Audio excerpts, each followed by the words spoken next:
Það sem finnst mjög spennandi við leikritaformið það að það sem að maður skrifar ekki, það skiptir meira máli heldur en það sem maður skrifar. Því verkið það sem að á milli línanna.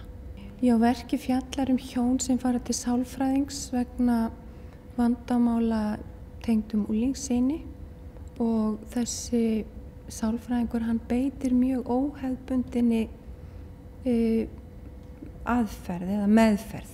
Já, ætli það fjalli ekki þetta stórmerkilega fyrirbæri hjónabandið líka og hvernig ókunnugt fólk fyrir að því að búa í svo miklu nábýli árum og áratugum saman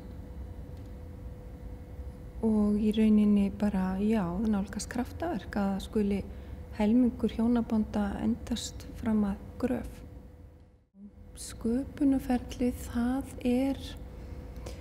hvernig nú sköpunarferlið? Það alltaf eitthvað svo dularfullt við það. Maður veit ekki alveg hvaðan hugmyndin kemur. Oft það þannig að það kemur kannski bara ein setning eða samtalsbrot og kemur svona sem að lýsa einhverjum karakter. Þannig, og svo hleðst þetta bara upp.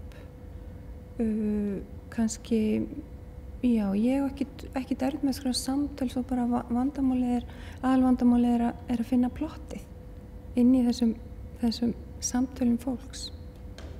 Þessum samtöl lýsa svona mannlegum, já, þessum þversögnum sem gera okkur mannleg.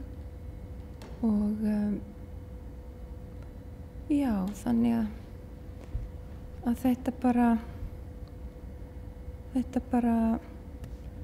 bara kemur tiltölulega svona fljótar heldur en í skáldsögunni. Tilfinningin að sjá verkið sitt lifna við, hún þannig að þetta bara allt annað verk þegar maður skrifaði. Og það það sem svo spennandi. Í skáldsögunni þá bara stendur maður og fellur einn með sínu verki. En þannig maður að skrifa eitthvað og svo bara það bara flugeldur sem skotið á loft í leikhúsinu, svo margir sem koma þar að. Þannig að maður á það ekki einn.